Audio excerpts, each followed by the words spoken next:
मोदी जी ने लोकसभा के चुनाव में कहा था कि देशवासियों सावधान हो जाओ, ये कांग्रेस वाले तुम्हारी भैंस चुरा देंगे। कहा था कि नहीं? अरे हमें क्या पता था, ये तो वोट चुरा रहे थे। भैंस छोड़ो, ये तो आपकी वोट चुरा लिए। कुछ साल पहले अमित शाह ने बयान दिया, एक बार नहीं अनेक बार, कि अब बीजेपी की सरकार 40-50 साल चलेगी।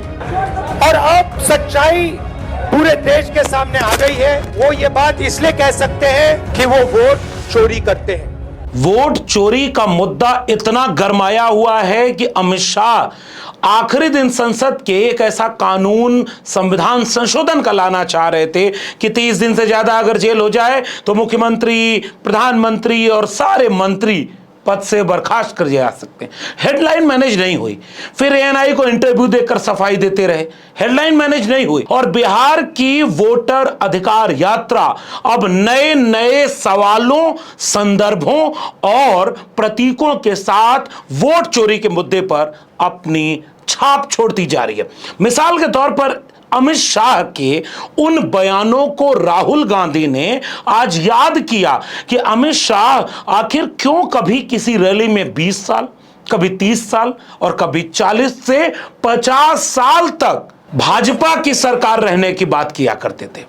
पहले सुनिए राहुल गांधी के इस बयान को, जिससे आपको वोट चोरी के मुद्दे को एक नए संदर्भ में सुनने समझने में मदद मिलेगी कि कहीं भारतीय जनता पार्टी ने पीछे से वोट चोरी की पुरानी तैयारी तो नहीं की थी। साल 2019 से लेकर साल 2025 तक भारतीय जनता पार्टी के कार्यकर्ताओं ने 50 साल तक पंचायत से लेकर पार्लियामेंट तक विजय ही विजय की कल्पना करनी चाहिए। कई बयान हम अमित शाह के आपको सुनवाएंगे जो राहुल गांधी के बयान के समर्थन में संदर्भ और उद्धरण के साथ मिलेगा। लेकिन सबसे पहले राहुल गांधी ने बिहार में आज जो बोला उसको गौर से सुनिएगा। कुछ साल पहले अमित शाह ने बयान दिया, एक बार नहीं अनेक बार, कि अब बीजेपी की सरकार 40-50 साल चलेगी। और अब सच्चाई पूरे देश के सामने आ गई है। वो ये बात इसलिए कह सकते हैं कि वो वोट चोरी करते हैं। अब राहुल गांधी ने जिस संदर्भ से ये बात बोली है वो आप भी समझ रहे हैं। भारतीय जनता पार्टी की नई वाली जो पूरी खेप आई, प्रधानमंत्री नरेंद्र मोदी, गृह मंत्री अमित शाह और ये जो नई वाली बीजेपी है जिसने एक एक करके बाकी तमाम आवाजों को हाशिए पर डाल दिया। आज तो बहुत सारे मंत्रियों के, सांसदों के आप नाम भी नहीं जानते। किसी को निशिकांत दुबे बनना पड़ता है तो किसी को रवि किशन बनना पड़ता है, कि कोई समोसे पर बात करे तो कोई हिंदू मुसलमान करे, बाकी को आप नाम नहीं जानते। डिसीजन मेकिंग यही लोग लेते हैं। तो राहुल गांधी ने ये इशारा किया कि आखिर वो कौन सी चीज थी कि गृह मंत्री अमित शाह को इतना कॉन्फिडेंस रहता है कि वो 20 साल से 50 साल बीजेपी का राज करने की बात किया करते थे। अब मैं चाहता हूं कि सबसे पहले संदर्भ के साथ 2-3 बयान अमित शाह के, कुछ बीजेपी के ट्वीट आप एक साथ जरा सुनिए कि कैसे आज से 5 साल 10 साल पहले अमित शाह क्या बोला करते थे बीजेपी के शासन के बारे में। चुनावी सफलता एक 5 साल की, 10 साल की, 15 साल की नहीं चलेगी। जिस प्रकार से आजादी के बाद कांग्रेस को एक लंबे समय तक पार्लियामेंट से पंचायत से पार्लियामेंट तक 50 साल तक शासन करने का मौका मिला, भारतीय जनता पार्टी के कार्यकर्ताओं ने 50 साल तक पंचायत से लेकर पार्लियामेंट तक विजय ही विजय की कल्पना करनी चाहिए। और मान्यवर उनको ये होगा कि शायद हम आएंगे तो बदलेंगे। भाई बहुत देर है, 15-20 साल तक किसी का नंबर नहीं लगने वाला। आप जरा भी चिंता मत करिए, जो कुछ करना है हमें ही करना है लंबे से। और अब हर रोज कह रहे हैं कि आप हमेशा है नहीं, आप हमेशा नहीं रहेंगे, आप हमेशा का तो मुझे मालूम नहीं साहब। मैं 61 का हुआ हूं, 14 से 30 साल तक भारतीय जनता पार्टी की ही सरकार रहने वाली है। मैं चिदंबरम साहब को कहना चाहता हूं, आप डाल दो, भारतीय जनता पार्टी की सरकार में जी। इन तमाम बयानों को सुनने के बाद आपको लगेगा कि भाई कोई भी नेता स्वाभाविक तौर पर बड़ी बड़ी बातें बोलता है अपने कार्यकर्ताओं में आत्मविश्वास के लिए, अपने पूरी पार्टी में कैडर को एनर्जेटिक करने के लिए। अमित शाह ने भी यही बोला, लेकिन ऐसा किसी और ने क्यों नहीं कभी बोला? हरियाणा में चुनाव था तो एक बयान बड़ा वायरल हुआ कि चाहे कुछ भी कर लो सरकार बीजेपी की बननी है। कि भारतीय जनता पार्टी एक तरफा सरकार बना रही है, हमारे पास सारी व्यवस्थाएं हैं, आप चिंता मत करिए। गृह मंत्री अमित शाह कितनी बार बोलते हुए सुनाई दिए कि हमें वो वाला काम करना है कि हमारी सरकार 5 साल 10 साल वाला मामला नहीं हो, कांग्रेस जैसे 60 साल राज की वैसे 50-60 साल राज करें। और आप एक शिगुफा देखेंगे, सबसे पहले 2022 तक हर घर को छत मिल जाएगी, 2022 तक किसानों की आय दुगनी हो जाएगी, 2022 तक हर तरह की समस्याएं सुलझ जाएंगी, 2022 तक इतने स्मार्ट सिटी बन जाएंगे, इतना स्मार्ट गांव बन जाएंगे, इतनी बुलेट ट्रेन चल जाएगी। बीजेपी ने 2013-14 से लेकर 2018-19 तक यह भाषा बोली, 2022 तक हर सर के ऊपर छत, यानी सबको घर मिल जाएगा। और चुनाव आयुक्त कह रहे हैं कि जिसके पास घर नहीं होता उसके पास मकान नंबर 0 होता है। तो बीजेपी गलत या चुनाव आयोग गलत? दोनों में से कौन गलत? निर्णय आप पर छोड़ता हूं कि अगर 2022 तक सबको घर मिल गया तो मकान नंबर 0 क्यों है, और अगर घर नहीं मिला तो मोदी झूठे हैं कि नहीं? तो बाकी न्यायों को छोड़ देते हैं। और अब इन सवालों को संदर्भों के साथ समझिए कि 2022 की बात के बाद अब बीजेपी 2047 की बात करती है।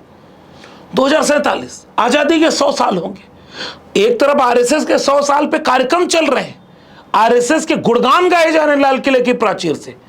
उस संगठन का जिसका एक दस्तावेज पुराना वायरल हो गया कि ब्रिटिश हुकूमत ने आरएसएस को एक प्रमाण पत्र दिया कि अपने जन्म काल 1925 से लेकर 1947 तक आरएसएस ने एक बार भी अंग्रेजों के विरोध में होने वाले किसी आंदोलन में भाग नहीं लिया।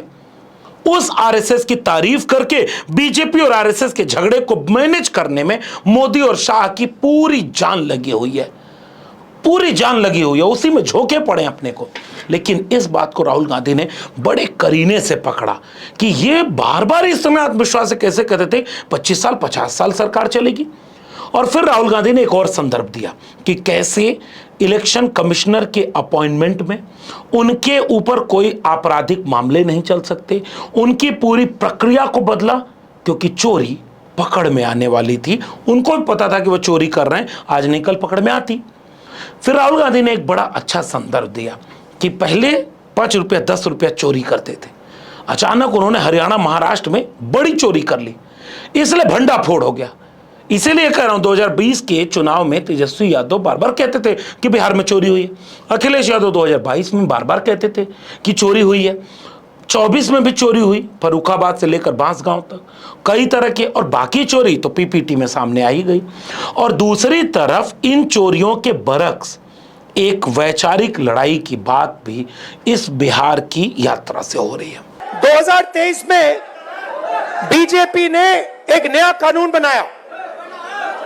क्या था कि इलेक्शन कमिश्नर पर कोई केस नहीं लगाया जा सकता है। आप सोचिए, हिंदुस्तान के सब नागरिक पर केस लगाया जा सकता है।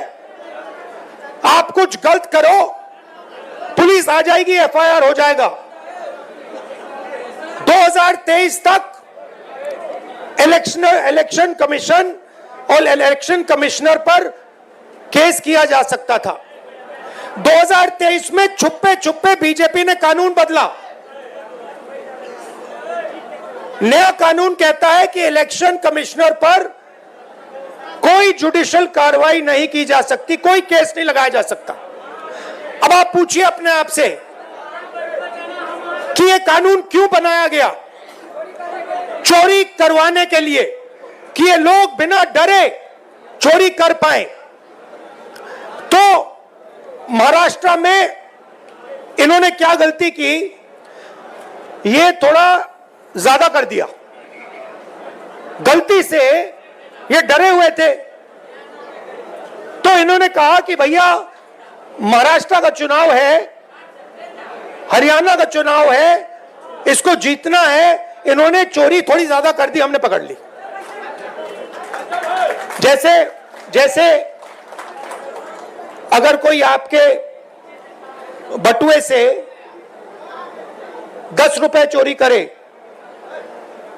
शायद आपको पता ना लगे, मगर अगर एक दिन आपके बटुए में से 1000 रुपए गायब हो गए तो आप कहोगे भैया ये तो किसी ने चोरी की है।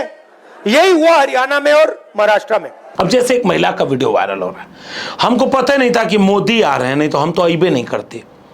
आम जनता का रिएक्शन मोदी, शाह और नीतीश कुमार के खिलाफ जा रहा है।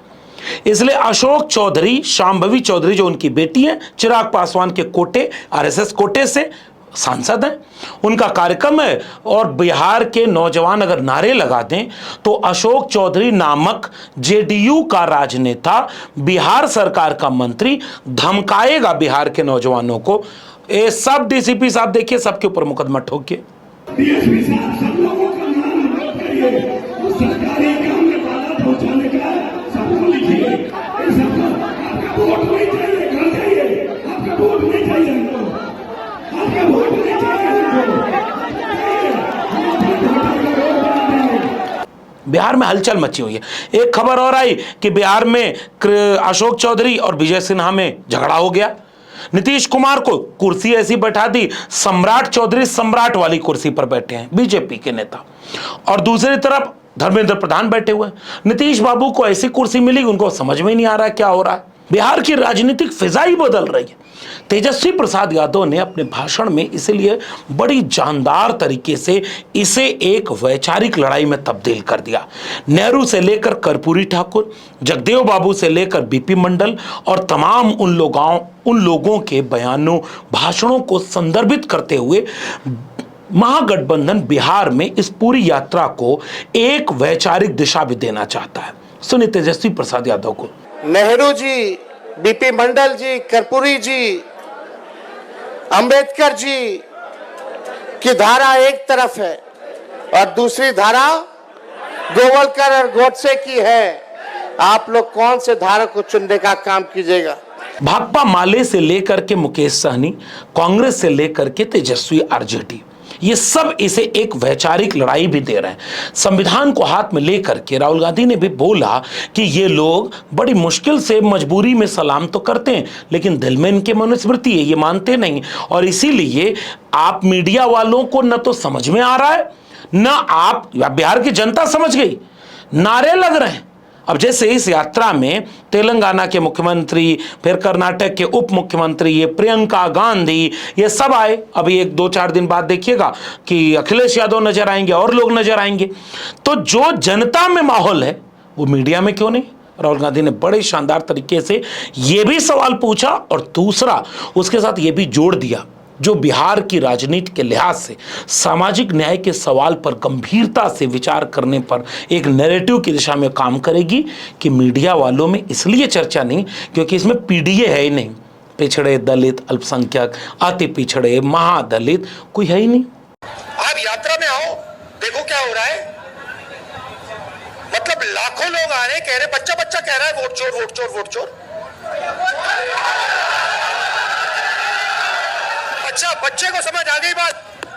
मेरे पास बच्चे आ रहे हैं, कान में कह रहे हैं वोट चोर है, वोट चोर, मोदी वोट चोर है, और मीडिया वालों की बात समझ नहीं आ रही। अच्छा, इनसे पूछना, एक बात पूछना इनसे, अभी मीटिंग के बाद इनसे पूछना, भैया एक बात समझाइए, ये जो आपके एंकर हैं, ये जो आपके एडिटर हैं, इनमें ईबीसी, ओबीसी, दलित क्यों नहीं दिखाई देते?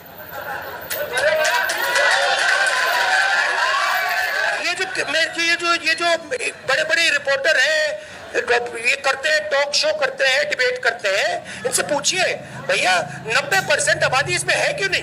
इस पूरे बातचीत के साथ आपको समझ में आएगा कि ये हो क्या रहा है बिहार में।